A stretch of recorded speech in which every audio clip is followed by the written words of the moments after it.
លោកបងបាទគឺស្ដីទៅកាន់បងប្អូននៃជំនួយនៃអង្គដែលតាមដានពេកសម្រាប់ខ្មែរលោកគ្រូដែរថ្ងៃនេះជាថ្ងៃចប់នៃការព្យាបាលជំងឺបបរោដែលនៅ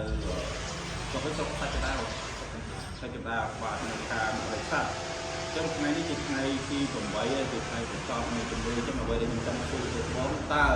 បងមានទំនុកចិត្តដែរទេដែលរយៈពេលដែលខ្ញុំព្យាបាលបងប្រហែលថ្ងៃខ្ញុំគឺទឹកទៅការមកវាពេលចំដែងទឹកទឹកហើយខ្ញុំទៅពេលចំដែងណានេះវាគឺមកអស់ដល់ឲ្យខ្លួនតាមថាលោកទៅទៅខ្លួនលោកដងចូលទៅខ្លួននេះបាទគឺគឺដៃគឺខ្លួននេះពីគ្រូគឺនេះហើយវាអាចលោកឲ្យជិះខ្លួននេះគឺចឹងកន្លងមកក៏មានបងប្អូនជាច្រើនដែលតែងតែតាមដានឱ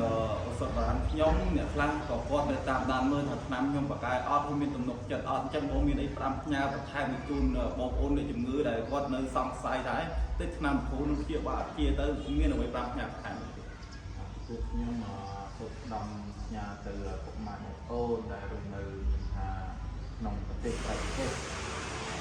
ដែលដើរមើលពីបាត់មើលរូបបាទទៅរៀនអស់លទ្ធភាពទាំងហើយខ្ញុំក៏ដើរមើលថាដែរទាំងហើយបានជួបប្រទេសនឹងគ្រូតកដៅដែលរស់នៅខាងខេត្តព្រៃវែងដែលគាត់ជាគ្រូជាបារដូវបាទគាត់ហើយខ្ញុំក៏សូមញ៉ាំទៅបងប្អូនដែលចង់បានជាបានជាក្រុមបានតែរៀននេះក៏សូមចាក់ទៅគ្រូយ៉ានឹងចាក់មិនបំណងទេព្រោះគ្រូ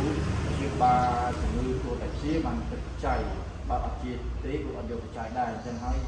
គ្រូដែលទឹកប្រកបគឺជាបានបែបនេះឯងដែលជាបានជាបានទឹកបច្ច័យជាបានជាក៏ទឹកបច្ច័យទៅហើយសូមបងប្អូនដែល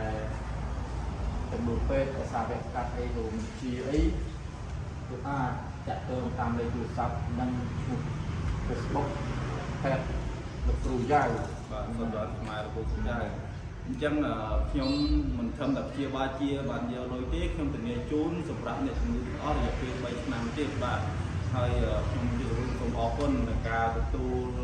ការហូបចុកកន្លែងស្នាក់នៅយ៉ាងកក់ក្ដៅរយៈពេល7 3ថ្ងៃខ្ញុំសូមអភ័យទោសផងដែរហើយមានការហូបចុកឬមកទៅកាយវិការពីសម្ដីដំណាមួយខុសតពីលើលោកគ្រូតា